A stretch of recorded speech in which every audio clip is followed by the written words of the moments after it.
बिस्मिल्लाहिर्रहमानिर्रहीम अस्सलाम वालेकुम। My name is Waqas Oscar. आज की वीडियो के अंदर हम वर्बल इंटेलिजेंस का पार्ट नंबर 11 करने जा रहे हैं। इससे पहले मैं 10 पार्ट्स इसके बना चुका हूं और उसका लिंक वीडियो की डिस्क्रिप्शन के अंदर मिल जाएगा। आप वीडियो की डिस्क्रिप्शन में जाएंगे तो आपको वहां पर दो चीज़ें मिलेंगी जो कि हमारी बड़ी इंपॉर्टेंट है। एक तो ये कि ये जो पहले 10 पार्ट्स हैं वो सारी वीडियोज़ आपको मिल जाएंगी, ठीक है, 10 पार्ट्स। और एक और जो चीज़ है वो ये है कि आपको एक लिंक भी वहाँ पर मिलेगा जिसको हम कहते हैं व्हाट्सएप चैनल का लिंक, ठीक है। उस पे ये है कि अगर आप वो फॉलो कर लेते हैं, वो हमारा ऑफिशियल है, उसको फॉलो करने से आप पाकिस्तान आर्मी, नेवी, एयरफोर्स की कोई भी ब्रांच है, चाहे वो मैट्रिक बेस है, चाहे वो इंटर की बेस पे है या वो ग्रेजुएशन की बेस पे है, आपको 2 महीने पहले हम बता देते हैं कि ये पोस्ट अनाउंस होने वाली है और इसको आपने अगर करना है तो कौन कौन सा इसका सिलेबस है, कौन कौन सी चीज़ें हैं, पैटर्न है, वो आपको सारा बता दिया जाता है। बहरहाल हम ये जो वर्बल इंटेलिजेंस कर रहे हैं आज हम इसका पार्ट नंबर 11 करेंगे और ये टोटल मैंने पार्ट करने हैं इंशाल्लाह 20 पार्ट्स करने हैं और आज हमारा है जी 11 नंबर 1, ठीक है। अब हमारे पास पहला जो क्वेश्चन है वो है कि लाटर इज़ टू जॉय। अब ये is to as to comparison होते हैं। जब देखें इंसान को खुशी होती है तो उसमें हंसी, लाटर एक वो हंसता है, टीयर्स उसको आंसू कब आते हैं तो वो आता है गमगीन। देखें जो सारो, सैडनेस भी इसका आंसर हो सकता है, बट सैडनेस और सारो में ना थोड़ा सा फ़र्क है। सैडनेस जो होता है वो होता है उदासी, किसी भी वजह से थोड़ी बहुत उदासी हो जाती है, आपको मूड स्विंग हो जाता है। बट सारो एक गम, वो एक गमगीन, मतलब कोई ऐसी चीज़ जो कि आपको गम लगा तो उसमें फिर वो आंसू का कम्बिनेशन हमारे पास बन जाता है। इसी तरह अगर हम हैप्पीनेस करें तो हैप्पीनेस का भी जॉय बन जाता है, ठीक है। और अगर हम एंगर का करें तो एंगर का शाउट बन जाएगा, ठीक है। बाकी हमारे पास सैडनेस और सारो ये तकरीबन सेम ही है, सैडनेस भी और सारो भी। तो सैडनेस के अंदर भी हमारे पास टीयर आ सकता है, बट इसमें ज़्यादा सूटेबल सारो है, ठीक है। गमगीन होना, गम जो ना वो आपके पास गम पहुंचना। सेकंड नंबर पर है इंसर्ट द मिसिंग नंबर। अब यहाँ पर ये कुछ नंबर्स होते हैं, उसमें से मैथ सीरीज़ भी होती है, मिसिंग नंबर्स भी होते हैं, अल्फ़ाबेटिकल सीरीज़ भी होते हैं, कुछ भी हो सकता है।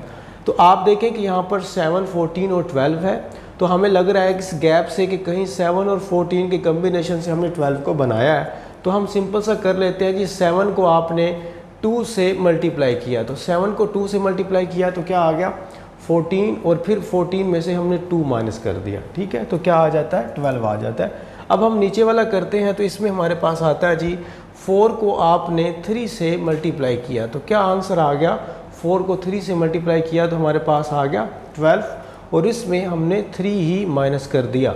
तो हमें समझ आया कि हम 2 से मल्टीप्लाई कर रहे हैं, जिससे मल्टीप्लाई कर रहे हैं उसी से उसको माइनस कर रहे हैं। हमने 3 से मल्टीप्लाई किया तो 12 आ गया, और हमने 3 से ही माइनस किया तो 9 आ गया। तो हम क्या करेंगे, 6 को किस से मल्टीप्लाई करें तो हमारे पास 24 आंसर आ जाएगा। तो मैं 6 को 4 से मल्टीप्लाई करता हूँ तो क्या आ जाएगा 24। तो अगर मैंने 4 से मल्टीप्लाई किया है, मैं 4 से ही इसको माइनस कर देता हूँ। तो 24 में से जब हम 4 को माइनस करें तो आंसर बनता है 20। सो द आंसर इज़ ये ए वाला। अब देखिए मैंने 7 को 2 से मल्टीप्लाई किया, जो आंसर आया उसमें से 2 माइनस किए तो 12। 4 को मैंने 3 से मल्टीप्लाई किया, 12 आंसर आया, 3 ही माइनस कर दिया। 6 को 4 से मल्टीप्लाई किया, 24 आया तो 4 ही माइनस कर दिया। जिस डिजिट से मल्टीप्लाई करते हैं उसी डिजिट से माइनस कर देते हैं। क्वेश्चन नंबर 3 हमारे पास आ जाता है यहाँ पर, जिसमें लिखा हुआ है कि पॉन्ड इज़ टू ओशन। देखिए ओशन जो होता है वो समंदर है, पॉन्ड तालाब है, तो दोनों में कितना फ़र्क है। इसमें इतनी गहराई नहीं होती, तो ओशन में काफ़ी ज़्यादा गहराई होती है। तो इसका कम्बिनेशन ये है कि ये एक छोटी चीज़ है और ये एक बड़ी चीज़ है, आप इस तरह समझ लें। एंड आगे कम्बिनेशन है शैलो। शैलो उस जगह को कहते हैं जहाँ पर पानी कम होता है, इतना ज़्यादा गहरा नहीं होता, ठीक है, उसको हम शैलो कहते हैं। तो शैलो का ऑपोजिट क्या होगा, वो होगा डीप, गहराई।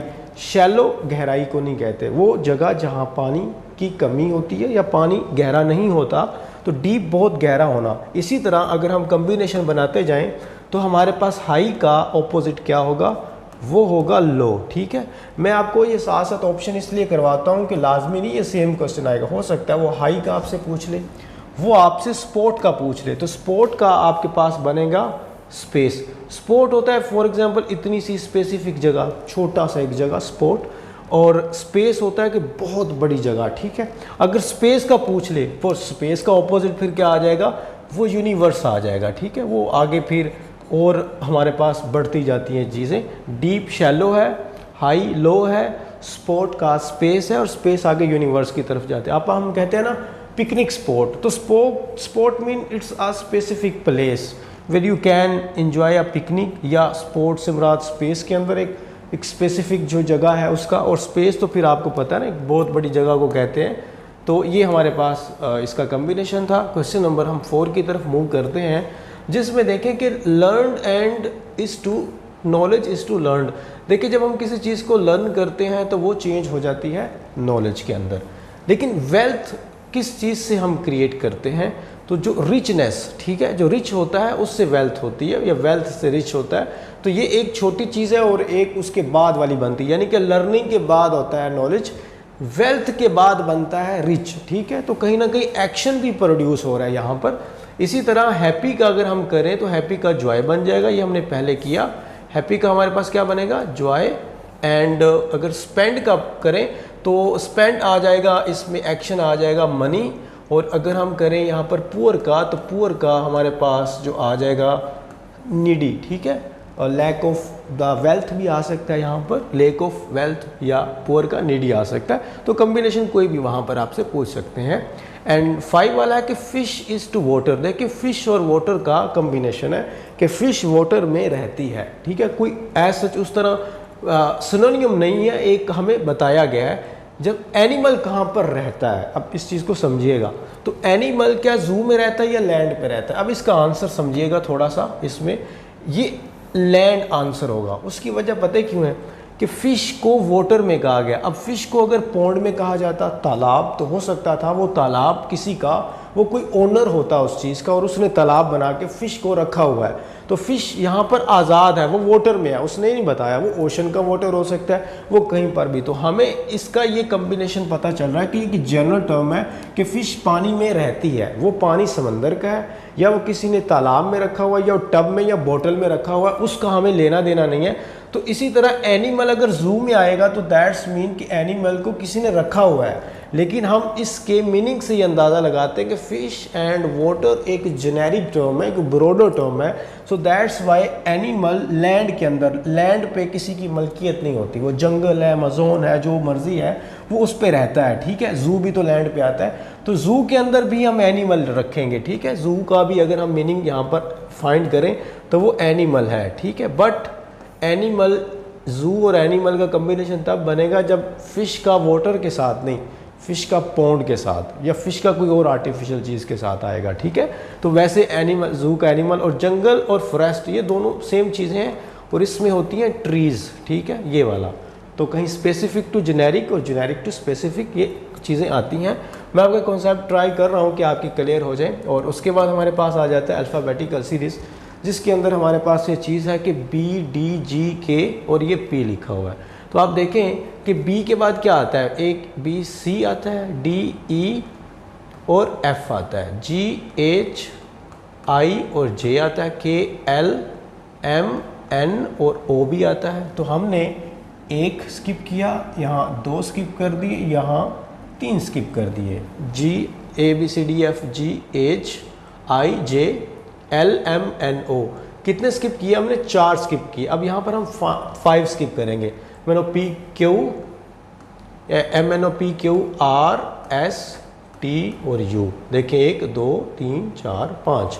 U के बाद क्या आता है, V आता है। V हमारे पास आंसर होगा।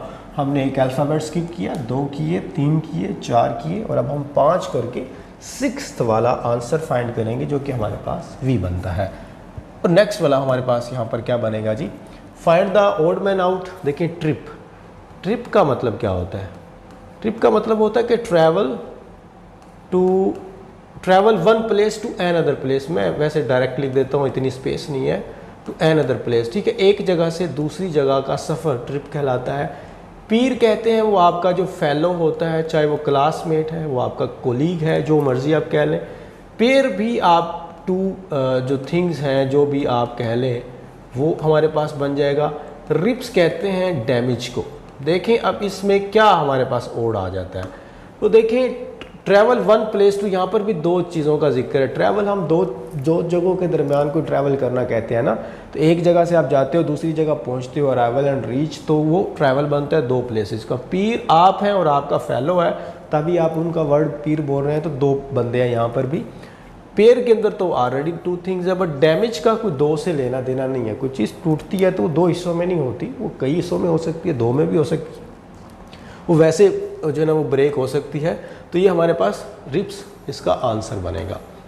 एंड क्वेश्चन नंबर 8 हमारे पास है जी, king is to queen as raja is to. देखिए किंग और क्वीन क्या है, फेमिनिन एंड मस्कुलिन, और आप या यूँ कह लें ये इसका एक पेयर है, और राजा जो होता है वो रानी, ये उसका हमारे पास कॉम्बिनेशन है।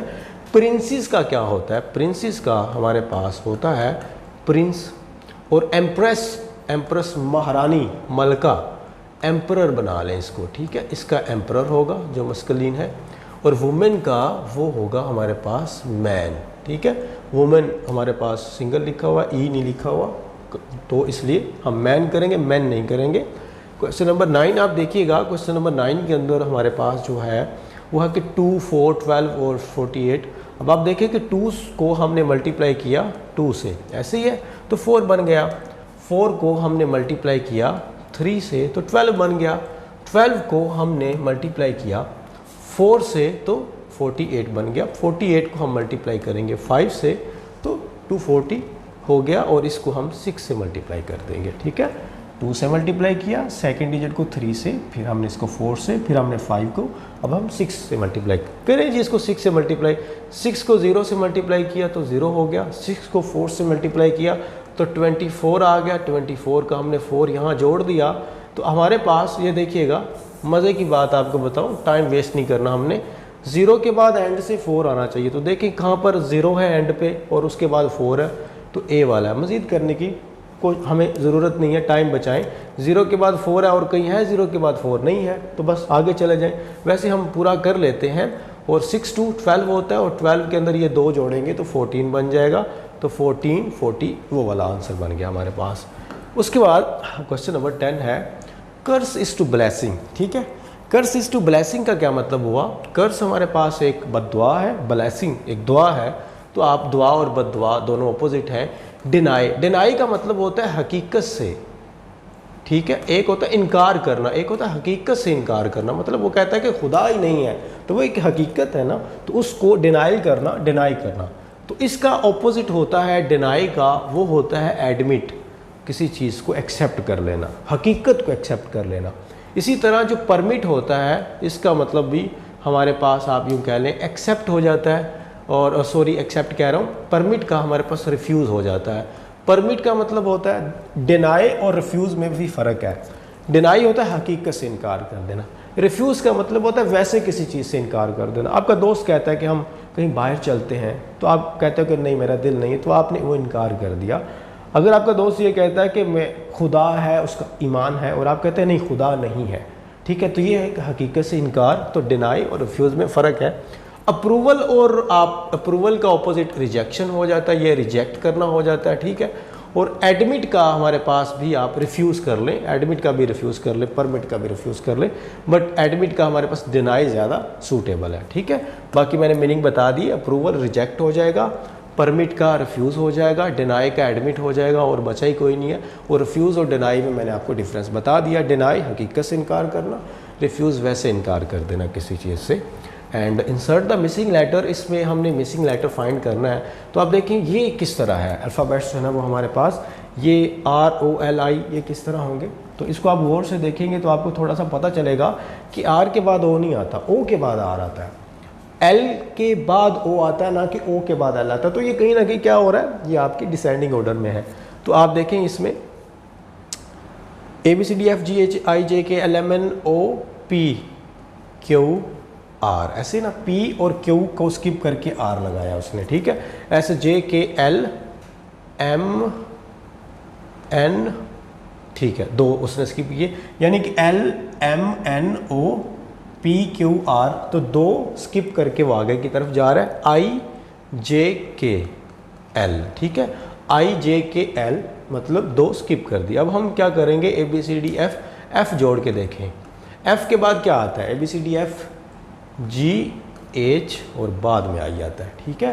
तो इसका मतलब है यहाँ F और I के दरमियान भी 2 अल्फ़ाबेट स्किप किए। बट थोड़ा सा डिफ़िकल्ट या कॉम्प्लिकेटेड या स्टार्ट में इसको ना समझना उसकी वजह ये है कि ये डिसेंडिंग ऑर्डर ऑपोजिट डायरेक्शन में मूव कर रहे थे। तो आप इस तरह अंदाज़ा लगा ले सकते थे, जैसे मैंने बताया कि O के बाद R आता है ना, कि R के बाद O आता है, तो आप इस तरह से राइट से लेफ़्ट की तरफ जाना था। हालांकि इंग्लिश लेफ़्ट से राइट होती है, बट चूंकि ऑपोजिट है तो आप इस तरह भी कर सकते थे। इसको आसानी के लिए आप ऐसा कर लें कि I के बाद आप जो है ना वो लगा लें जी L, फिर O और फिर R लगा लें, इस तरह आप कर लें। तो आपको यहाँ क्वेश्चन मार्क वो अगर दे देता है तो आप इस तरह करें। देखिए I J K, I के बाद J और K आ गया, L M N आ गया, O P Q आ गया, R आ गया। तो देखिए इसके बाद क्या आना था, इसके बाद इस पे पहले जहाँ पर क्वेश्चन मार्क है F आना था। F के बाद क्या आता है, F G और H आना था। तो आप इस तरह भी इसको घुमा सकते हैं अगर समझ ना लगे तो। एंड उसके बाद हमारे पास 12 वाला, ये आपके नॉलेज पे बेस करता है। अगर आपका नॉलेज ठीक है तो सोक्रेटिस, सोक्रात या सोक्रेटिस आप इसको कह लें, सुकरात भी कह लें। ही वॉज अ फिलोसोफर, ये एक फ़िलोसोफ़र था, ग्रीक का आप कह लें, यूनान का एक बहुत बड़ा फ़िलोसोफ़र था जिसको हेमलॉक जो एक जहर का प्याला पिलाया गया। एंड मोज़ार्ट एंड बेथोवन ये हमारे पास म्यूज़िक कंपोज़र्स हैं। कोई किस कंट्री से, जर्मनी से भी आई थिंक इसमें से कोई बिलोंग करता है, तो म्यूज़िक कंपोज़र्स हैं। तो ये सारे क्या है, कोई ना कोई प्रोफेशन से बिलोंग करते हैं, कि नाम है हिस्ट्री में। बट हैंडल तो एक वैसे किसी चीज़ को पकड़ने के लिए हम हैंडल का वर्ड यूज़ करते हैं। तो ये कोई ना प्रोफेशन है ना कोई फ़िलोसोफ़र है, ये एक जस्ट नाम है, ये वो कैब का वर्ड है। सो दैट्स वाई जो ओड वन होगा वो हैंडल होगा। 13 में देखिए 17, 19, 20 और 15। मैं हमेशा एक क्वेश्चन आप लोगों को देता होता हूँ, अगर आपसे ना हो तो फिर मैं उसका कमेंट बॉक्स में आंसर देता हूँ। So this is your homework, ये वाला 13 वाला। ये आपने कमेंट बॉक्स में इसका आंसर फाइंड करके मुझे बताना है। एंड प्लीज़ आपने डिटेल लिखनी है कि मैंने ये आंसर कैसे फाइंड किया, ठीक है। तो ये वाला आपने कीजिए, ठीक है। अब हम चलते हैं 14 के ऊपर, कि 14 हमारे पास किस तरह का क्वेश्चन आता है। इसमें भी हमारे पास आपके जेनेरिक जो जनरल नॉलेज है उसके ऊपर बेस करेगा। तो कुछ चीज़ें आपकी जनरल नॉलेज पे वाकई ही बेस करती हैं। चले जी, अब हम देख लेते हैं। ओस्लो हमारे पास क्या है, चले कायरो जो है वो आप देख लें, कैपिटल ऑफ, ये किसका कैपिटल है, इजिप्ट का, मिस्र का कैपिटल है कायरा भी जिसको कहते हैं। मद्रिड जो है वो आपका स्पेन का कैपिटल है, कैपिटल लिखे हुए हैं। ओस्लो आपका नॉर्वे का कैपिटल है। एंड न्यूयॉर्क आपका किसी भी चीज़ का कैपिटल नहीं है। ये this is a just city name of USA, और USA का कैपिटल है वाशिंगटन, ठीक है। सो दैट्स वाई जो हमारे पास वर्ड वन है वो न्यूयॉर्क होगा। 15 वाला क्वेश्चन देखिएगा, जिसके अंदर हमने देखा कि अल्फ़ाबेटिकल सीरीज़ है ABCDEF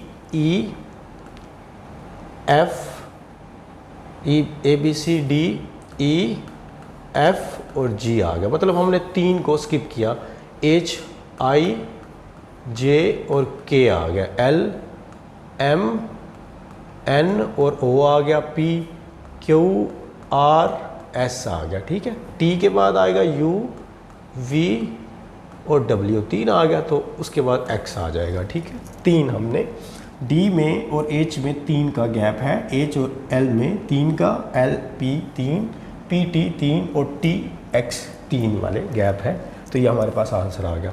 और ये क्वेश्चन थोड़ा सा गलत है, फाउल इज़ टू हैन क्या हो गया, आप इसका मेरे ख्याल से ये स्पेल बनेंगे फाउल। वैसे हैन का जो बेबी होता है उसको चिक कहते हैं, आप चिक भी लगा सकते हैं। तो ये कोई मिस्टेक है बीच में। यहाँ से आप कब इज़ टू, कब किसका बेबी होता है, तो कब हम कहते हैं लाइन के बेबी को, शेर के बच्चे को, वो कब कहते हैं। डॉग के जो उसका बेबी होता है उसको हम क्या कहते हैं, उसको हम कहते हैं पप्पी। और गोट का जो है हमारे पास, उसको आप किड भी कह लेते हो। कैट के को आप किटन भी कह लेते हो, तो किटन ये हमारे पास है। तो कोई भी बेबी आपसे पूछ सकता है। एंड 17 हमारे पास जो क्वेश्चन है वो है कि इफ़ मुर्शिद इज़ स्मॉलर देन अज़र। यहाँ पर मुर्शिद एक नाम है और वो स्मॉलर देन अज़र है बट टॉलर देन अकील है, तो टालेस्ट इसमें से कौन सा होगा। चले मैं आपको एक तरीका बताता हूँ इस चीज़ का। जो मुर्शिद है वो स्मॉलर है, ठीक है। मैं यहाँ पर लिख देता हूँ मुर्शिद का एल किससे स्मॉलर है, अज़र से। तो अज़र इससे छोटा है ना, ईजी, क्योंकि मुर्शिद इज स्मॉलर देन अज़र, मतलब मुर्शिद सॉरी अज़र से स्मॉलर है, तो मुर्शिद यहाँ आ गया और अज़र इससे ऊपर चला जाएगा। मैं ऑर्डर से लिख रहा हूँ। तो अज़र बड़ा है मुर्शिद से या मुर्शिद छोटा है अज़र से, बट टोलर देन अकील, लेकिन जो मुर्शिद है वो अकील से बड़ा है, ठीक है। तो अकील फिर मुर्शिद से नीचे आ जाएगा, जाहिर है, क्योंकि अब दोबारा पढ़े कि अकील से मुर्शिद बड़ा है और मुर्शिद से अज़र बड़ा है, अज़र से मुर्शिद छोटा है, मुर्शिद से अकील छोटा है। उसी तरह पढ़ ले मुर्शिद इज स्मॉलर देन अज़र, मुर्शिद अज़र से नीचे है तो स्मॉलर हो गया, बट टोलर देन अकील, लेकिन मुर्शिद अकील से बड़ा है तो अकील के ऊपर मुर्शिद आ गया। अब इसमें उसने पूछा कि टालेस्ट सबसे बड़ा कौन सा होगा, नंबरिंग कर लें। पहले नंबर पे अज़र है, दूसरे नंबर पर मुर्शिद है, तीसरे नंबर पर अकील है, तो अज़र इज़ द आंसर। और अगर आपसे पूछता है कि शॉर्टेस्ट कौन सा है, तो शॉर्टेस्ट कौन सा है जी, शॉर्टेस्ट हमारे पास आ जाएगा सिंपली अकील आ जाएगा। तो अकील यहाँ पर, तो ये शॉर्टेस्ट आ जाएगा और ये हमारे पास टालेस्ट आ जाएगा। लेकिन इसको करने का एक और तरीका भी होता है, जैसे मैंने ऑर्डर में लिखा। आपको एक मैं तरीका बताता हूँ, बड़ा आसान सा है, अगर आपकी समझ में आ जाए। वो ये होता है कि उसने जो क्वेश्चन पूछा है वो क्या पूछा है, उसने टोलेस्ट पूछा है, ठीक है। अब टोलेस्ट का मतलब ये होता है कि हमारे पास जिसके साथ देन आ जाए या स्मॉलर आ जाए या शॉर्टर आ जाए वो तो फिर रिजेक्ट हो गया ना। तो देखिए मुर्शिद स्मॉलर है, किसी न किसी से मुर्शिद रिजेक्ट हो जाएगा, क्योंकि टोलेस्ट कभी भी मुर्शिद हो ही नहीं सकता, क्योंकि वो अगर एक बंदा किसी न किसी से छोटा है तो वो सबसे तो बड़ा नहीं हो सकता, तो मुर्शिद रिजेक्ट हो गया। अज़र सेलेक्ट हो गया क्योंकि अज़र मुर्शिद से बड़ा है यहाँ पर, क्योंकि वो अज़र, बट टोलर देन अकील, लेकिन मुर्शिद जो है वो अकील से बड़ा है तो अकील भी रिजेक्ट हो जाएगा। क्यों? क्योंकि मुर्शिद जो है वो अज़र से छोटा है। अगर वो एक बंदे से छोटा है, दूसरे बंदे से वो बड़ा भी हो गया है, तो क्या फ़ायदा उसका, ठीक है, वो उससे तो छोटा ही रहेगा ना। तो अज़र इज़ द आंसर। आपको ये ट्रिक बड़े सवालों में ही काम आएगी, छोटा सा सवाल था इसलिए 3 मेंबर है, को पता नहीं इतना लगता। तो एक ये है, एक क्वेश्चन आप इस तरह इसको कर सकते हो कि मुर्शिद इज स्मॉलर देन, तो मुर्शिद एम है, स्मॉलर देन जैसे ग्रेटर देन और लेस देन है, स्मॉलर देन अज़र लिख लें आप ऐसे, एंड टोलर देन अकील, तो अकील से वो टोलर है तो अकील यहाँ पर आ जाएगा। अब आप देख लें कि कौन है टोलेस्ट, सबसे ज़्यादा अज़र बनता है। ऐसे ही है ना, ऐसे आप कर लें जी, स्मॉलर देन और लेस देन। अगर ऐसे समझ नहीं आई तो आप फिर और 2-3 तरीके होते हैं, वो हम लेक्चर्स वगैरह के अंदर करते रहते हैं, तो आपको वो आ जाएंगे। What number comes next in the following series. अब इसमें देखें कि 6, 9, 7, 10 ऐसे नंबर्स बड़े आसान से होते हैं जिनमें गैप ज़्यादा नहीं होता, उनमें कहीं ना कहीं पेयर बन रहा होता है, और एक पेयर से आप दूसरे पेयर का और दूसरे का तीसरे से अंदाज़ा। देखिए 6 के बाद 7, 7 के बाद क्या आ गया 8, 8 के बाद क्या आएगा, सिंपली इसको सही मैंने ड्रॉ नहीं किया, हम ऐसा कर लेते हैं 6 के बाद 7, 7 के बाद 8, 8 के बाद 9, सिंपल सा, तो 9 डी पे ऑप्शन है। इसी तरह इसके साथ जो दूसरा चल रहा है 9 के बाद 10, 10 के बाद 11 और 11 के बाद 12 आ जाएगा, पर 9 के बाद 12 आ जाएगा। ये हमारे पास हो गया। एंड अब हम करते हैं जी 19 वाला क्वेश्चन। तो 19 वाले क्वेश्चन में देखें कि कौन सा इसमें डिफरेंट है। टाइगर है, हॉर्स है, शीप है और पोटैटो है, ये सारे एनिमल्स हैं हमारे पास, बट पोटैटो ये एक अलग, एक आप यूँ कह लें कि कहीं ना कहीं इनसे डिफरेंट है। क्वेश्चन नंबर 20 देखिएगा कि फाइंड द मिसिंग लेटर। इसमें देखने हैं कि ABCD F G H I J, J के बाद K, फिर L, फिर M, N O P और Q कर लें, R S T U।